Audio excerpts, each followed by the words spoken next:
Bonjour tout le monde. Merci à Sandra d'organiser cet événement. C'est un événement important et c'est pour ça que nous, au Parti communiste, on joint notre voix à ces demandes qui sont justes. Nous exigeons également la libération sans condition des prisonniers politiques de cette révolte populaire. Nous sommes ici aussi pour saluer cette révolte populaire qui a commencé, comme tu le disais si bien Sandra, avec la hausse des frais de transport en commun à Santiago, Chili en 2019. Mais comme le dit le slogan, c'est pas pour 30 pesos, c'est pour 30 ans. Et c'est vrai parce que c'est une lutte populaire contre 30 années d'opprobre, 30 années de néolibéralisme, 30 années d'une constitution, et plus de 30 années même, d'une constitution héritée de la dictature barbare, fasciste de Pinochet. C'est contre tout ça que les salariés, que les jeunes, les étudiants, bref, le peuple chilien au total s'est soulevé. Et nous pensons que cette révolte, elle n'est pas terminée. Elle ne sera jamais terminée. La révolte des peuples, la marche des peuples vers leur émancipation est inarrêtable, instoppable. Elle continuera, que ce soit au Chili, que ce soit ici ou que ce soit partout ailleurs, tant que le peuple, tant que la classe ouvrière n'aura pas conquis son pouvoir politique. Parce que tant qu'il y aura du capitalisme, il y aura du néolibéralisme. Tant qu'il y aura du capitalisme, il y aura des prisonniers politiques. Tant qu'il y aura du capitalisme, il y aura de l'impérialisme et il y aura des guerres. C'est donc important pour nous d'être ici et de reconnaître et de demander la libération des prisonniers politiques au Chili, mais pas seulement au Chili. Des prisonniers politiques, il y en a partout à travers le monde. On peut penser par exemple aux centaines de Palestiniens et de Palestiniennes dans les geôles israéliennes, y compris sous le régime de détention administrative qui permet pratiquement, sans aucun procès, une détention indéfinie.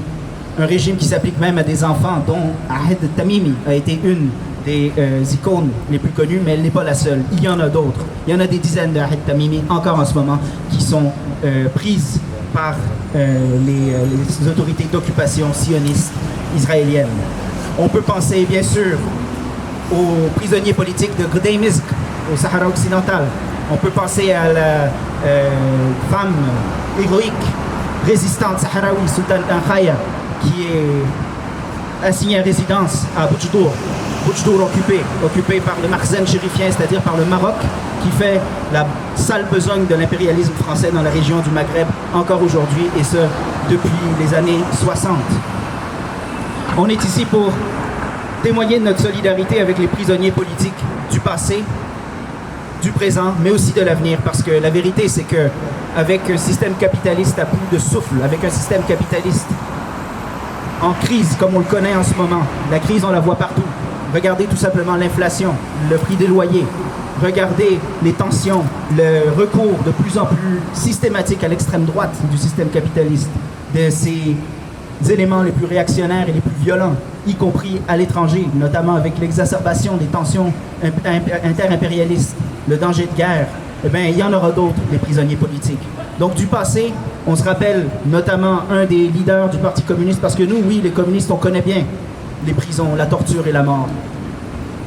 On peut penser même ici au Canada à un des leaders historiques, Tim Buck, emprisonné pendant pratiquement 7 ans à Kingston pour le simple fait d'avoir été communiste, et qui, à sa sortie, est à l'origine des premières réformes pour essayer de rendre plus humain, d'une certaine façon, le système carcéral. Mais on peut penser, évidemment, le jouer un drapeau algérien au Chouhada de la guerre de libération nationale, Henri Alleg, qui est passé par la torture, Ali Boumengel, on a fait croire à un suicide, en fait, on l'a défenestré. Les parachutistes français l'ont défenestré. Ali Lapointe, et qui d'autre aussi on peut penser à Maurice Audin et à tous ces Chouhadas. On peut penser aussi, je pense, quand on parle de prisonniers politiques, oui, il y a la définition d'Amnesty International, mais je pense que en ce moment, les États-Unis, à eux seuls, sanctionnent à peu près le quart de la population mondiale. Est-ce que c'est pas ça aussi une forme de mettre des peuples entiers en prison? Est-ce que c'est pas ça aussi des prisonniers politiques? On peut penser au peuple cubain tout entier, depuis 60 ans victime d'un blocus criminel, voire même meurtrier. C'est une prison. C'est une prison à ciel ouvert, mais c'est une prison quand même. Je parlais des prisonniers palestiniens, mais le peuple palestinien tout entier, il est prisonnier du sionisme, fer de lance de l'impérialisme occidental. Le peuple sahraoui, la même chose. Et comme je disais, ce quart de la population mondiale qui est sous sanction de l'impérialisme, ils sont en prison à ciel ouvert et avec eux aussi, aujourd'hui, on se doit de témoigner de leur solidarité. Le lien, il est manifeste entre notre lutte universelle contre l'impérialisme et la lutte universelle pour la libération des prisonniers politiques. Elle est aussi universelle, qui est universelle notre droit de vivre en paix. Or, pour vivre en paix, il faut se débarrasser du système qui, comme disait Jean Jaurès, porte en lui la guerre comme la nuée porte l'orage. Et ce système-là, c'est le capitalisme. Et si on est ici, c'est aussi pour dénoncer le double standard des gouvernements occidentaux et en particulier impérialistes, à commencer par le gouvernement canadien. Pour le gouvernement canadien, il n'y en a pas de prisonniers politiques au Chili. Pour le gouvernement canadien, il n'y en a pas vraiment de prisonniers politiques en Palestine, ni au Maroc, ni ailleurs dans tous ces pays. Il n'y en a pas. Pourquoi? Parce que ces pays-là, ce sont des alliés trop précieux pour faire fructifier les profits des banques comme celle-ci ici, CIBC, ou alors la Banque Royale ou toutes les autres, ou la Banque Scotia. La Banque Scotia en Amérique latine, c'est un des plus importants fers de lance de l'impérialisme financier. Donc, devant les profits des banques, devant la nécessité de faire des profits, la nécessité d'exporter du capital, coûte que coûte, y compris au prix du sang, les pays impérialistes ne reconnaissent pas les prisonniers politiques. Il y a un clair double standard. Par contre, quand un peuple décide de se lever contre le joug impérialiste, que ce soit au Venezuela, que ce soit à Cuba, que ce soit au Salvador, que ce soit au Nicaragua, que ce soit au Vietnam ou en Chine, là, tout d'un coup, il y a des prisonniers politiques. Évidemment, parce qu'il faut diaboliser ces régimes-là. Il faut les diaboliser, il faut les empêcher de mener une résistance populaire. Parce que c'est de ça qu'il s'agit. C'est pas juste des États. Dans ces États-là, c'est le peuple qui est aux commandes. Et dans ces États-là, ils sont les fers de lance d'une résistance populaire internationale contre l'impérialisme. Ce sont des bases arrières qui permettent aux peuples du monde entier. Ce sont des bases arrières qui inspirent des peuples entiers dans leur lutte. Comme le peuple chilien, comme le Hirak en Algérie, comme même ici, chez nous, ça viendra, il faut en être confiant. Ça viendra ici aussi, il y aura des soulèvements et il y aura des luttes. Il y aura, parce que la lutte des classes, elle est universelle et elle est continue. Merci. Bonjour, on a un ami ici, Azedine Chiki de la communauté algérienne. Il a quelques mots pour nous. Bonjour.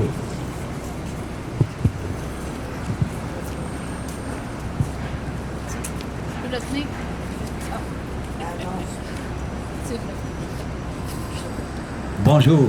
Notre présence aujourd'hui ici apporte un témoignage de l'Algérie qui lutte, du peuple épris de liberté, qui a été toujours solidaire avec tous les combats de toutes les nations, de tous les peuples qui ont mené des luttes pour dessiner leur avenir. Aujourd'hui, le 19 août, nous sommes encore la veille du 20 août 1956, une date historique en Algérie, celle qui a permis de mettre la révolution sur rail et qui a abouti à l'indépendance de l'Algérie et qui a drainé un phénomène de décolonisation mondiale. Des décennies sont passées. Depuis 1990, à la veille de la chute de l'Union soviétique, le monde a balancé vers le monopole de l'ultralibéralisme qui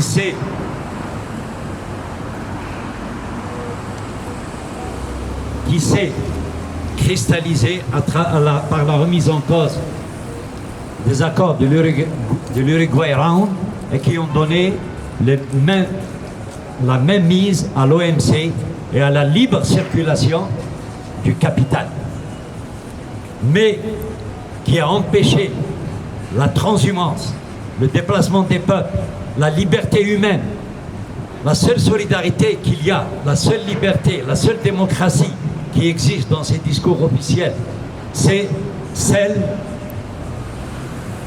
de transfert intra-frontières à travers les frontières des marchandises, mais pas des êtres humains, pas des cultures, pas des luttes, pas de l'organisation humaine de la paix. Au contraire, tout au contraire, cette mondialisation a entraîné ce que nous vivons aujourd'hui. Mais aujourd'hui, ce système est arrivé à son paroxysme. Il est arrivé à sa contradiction principale. Il est arrivé à la nécessité d'un changement. Et c'est ça qui fait sortir les peuples. Et c'est pour ça que ces dernières années, des mouvements populaires de plus en plus importants sur toute la carte géographique de la Terre commencent à émerger, à drainer des foules et à remettre en cause ce système. Et c'est vrai qu'on ne parle pas à armes égales. Les armes ne sont pas égales, mais la solidarité entre les peuples, la solidarité pour les causes de tous les peuples, ces causes qui ont forgé leur histoire et qui les ont aidés à forger des nations qui doivent être appelées à vivre en paix, mais que ces États ont dérivé vers les intérêts de minorités que nous voyons aujourd'hui de la manière la plus exécrable et qui se manifestent à travers les pandémies décrétées comme le Covid-19 et la crise actuelle qui se passe en Ukraine. Cette crise est internationale, elle concerne tous les peuples parce que ces répercussions, c'est tous les peuples qui les subissent. Nous les subissons ici au Canada. Les pays les plus faibles sont les maillons les plus faibles. Les pays du tiers-monde sont les maillons les plus faibles et c'est pour ça que leur situation est beaucoup pire que celle que nous pouvons imaginer, celle qui existait avant ces événements. Donc aujourd'hui, plus que jamais, la solidarité autour des combats que peuvent mener tous les peuples du monde pour leur devenir, ces peuples qui militent pour la paix, pour instaurer la paix, doivent bénéficier de cette solidarité. Nous devons approfondir les sillons qui mènent les peuples vers la lumière. Nous devons entretenir ces relations qui puissent aider. C'est parce que c'est avec cela que les pressions peuvent être émises, que peuvent être imposées pour qu'il y ait moins d'injustice, pour que les détenus retournent chez eux, pour que les gens aspirent à leur devenir, se prennent en charge et puissent s'émanciper. Et le combat, tous les combats, qu'ils soient culturels, qu'ils soient sociaux, qu'ils soient politiques, qu'ils soient syndicaux, qu'ils soient à tous les niveaux, qu'ils soient de minorités, les victimes de l'ostracisme, quels qu'ils soient, tous ces combats doivent converger. Ils doivent, et à travers le temps, ils doivent aller vers plus de cohésion pour qu'il y ait une plus grande cohérence dans les objectifs. L'objectif de l'être humain, vivre en paix et vivre dans la solidarité et vivre de ce que la nature lui a donné. Merci beaucoup. Vive la révolution. À bas les régimes féodaux, à bas les régimes impérialistes. Et demain, la paix arrivera. Merci.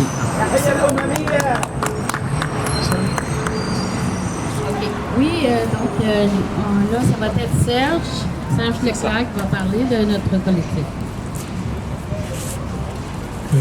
Oui, bonjour tout le monde. Donc, je me présente. Serge Leclerc, alias Serge Rosemont, co-administrateur du collectif Le droit de vivre en paix Montréal. Pourquoi on est ici? On est devant le consulat chilien. Pourquoi? Parce que le nouveau président, Gabriel Boric, s'est présenté comme étant, excusez, je reçois la note, s'est présenté comme étant un homme de gauche. L'une de ses principales promesses, c'était de libérer tous les prisonniers politiques. OK? C'était l'une de ses promesses. Il est rentré en pouvoir au mois de mars. M. Boric n'a même pas fait la preuve, la démonstration d'une volonté de voir les libérer.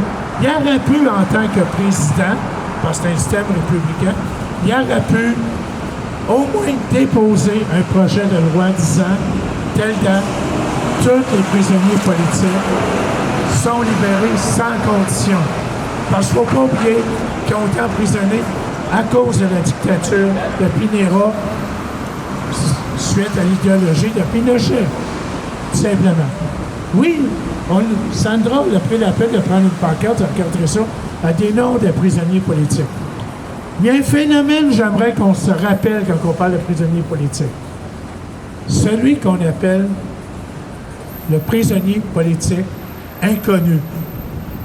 On connaît, par exemple, dans chaque pays, par exemple, 1000, 2000, 3000 prisonniers politiques. Mais est-ce que vous êtes d'accord avec moi qu'il y en a peut-être des centaines de milliers qu'on ne connaît même pas leur nom, qui sont prisonniers politiques, qu'on ne peut pas réclamer leur liberté parce qu'on ne connaît pas leur nom? Donc, je demande, en tant que co-administrateur de ce collectif, à Gabriel Borish de respecter sa parole. Sinon, comment on pourrait y donner une crédibilité? Je sais qu'il y en a que quand il est arrivé, est élu, que là, malgré le fait qu'il n'a pas libéré les prisonniers, malgré le fait qu'il a envoyé l'armée contre les Mapuches, c'est un peuple autochtone, mais c'est des humains comme nous autres. Et là, il y en a qui fêtent. Ah, il va y avoir la pomme beau, ça va être beau, tu vas être réglé, c'est ça. On jette les fleurs. Mais, il n'a encore rien fait. Merde, attendez au moins qu'il ait fait ses preuves avant de se faire les louanges. Là, il y a des gens, là, qui sont dans les GA, qui sont en train de pourrir là, en attendant que Borish respecte sa parole. Donc, j'aimerais en passant remercier tout le monde de toute origine d'être venu, d'avoir aidé. J'en remercie tous mes amis. Donc, et maintenant, Sandra va monter en haut, porter la lettre.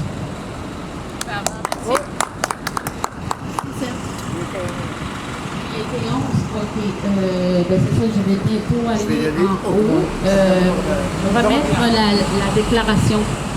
Sandra, si tu peux dire, c'est quoi le collectif, le droit de vivre à Montréal? OK, oui. Il est lié au Chili ou est-ce que... Oui, parce que je vous vois tous les deux, et toi, militer pour d'autres causes aussi. Oui, on est avec les peuples opprimés, oui, c'est ça. Mais la cause première, c'est ça, c'est la cause chilienne, Mapuche. Ça a commencé en octobre, OK, 2019, en même temps que le soulèvement de la révolte sociale. Le mouvement populaire. Oui, le mouvement populaire au Chili. Alors nous, j'étais dans d'autres causes, puis là, je me suis tout d'un coup intéressée, je dis, qu'est-ce qui se passe? Il y a quelque chose d'important qui se passe au Chili, c'est ça, les gens veulent rien savoir du néolibéralisme, veulent se gouverner par eux-mêmes, veulent se débarrasser de l'époque de la Pinochet. corruption, la corruption, le capitalisme. Comment ça se fait que les gens ils ont des pensions de misère, ils font privatiser les pensions. L'eau au Chili est privatisée. Ça n'a pas de bon sens. Il y a des sécheresses, il y a des gens qui ont pas assez d'eau. Et les multinationales, les minières prennent beaucoup de pourcentage d'eau. Comment ça se fait qu'on est rendu à cette situation-là? Alors, donc nous, on est là pour informer, pour conscientiser depuis cette date-là, puis on va continuer. On n'est pas juste des Chiliens, mais aussi il y a d'autres nationalités, des Québécois. Tu as parlé de 3 catégories de détruits. Les Mapuches et les Autochtones, est-ce qu'ils sont liés à la révolte populaire de 2019 aussi? Oui et non. Oui et non. Oui et non, OK. Oui, c'est sûr que pendant la révolte sociale, il y avait des Mapuches qui voulaient la même chose que les Chiliens et tout ça. Mais malheureusement, l'État chilien, c'est un État qui commet le génocide. C'est pas nouveau contre les peuples indigènes. Mapuche, c'est le plus important, mais il y en a d'autres. Les prisonniers historiques, c'est quoi? Oui, c'est des prisonniers politiques d'avant la révolte, avant octobre, qu'ils ont été emprisonnés et tout ça. Donc ça aussi, on va inclure tous les prisonniers, pas juste ceux de la révolte, les Mapuches, tout ça, pour qu'on tourne la page, pour qu'on dise vraiment vraiment, là, c'est fini. On n'en parle plus de la dictature, je veux dire, la constitution de Pinochet. Le pays s'en aille dans la bonne direction. Mais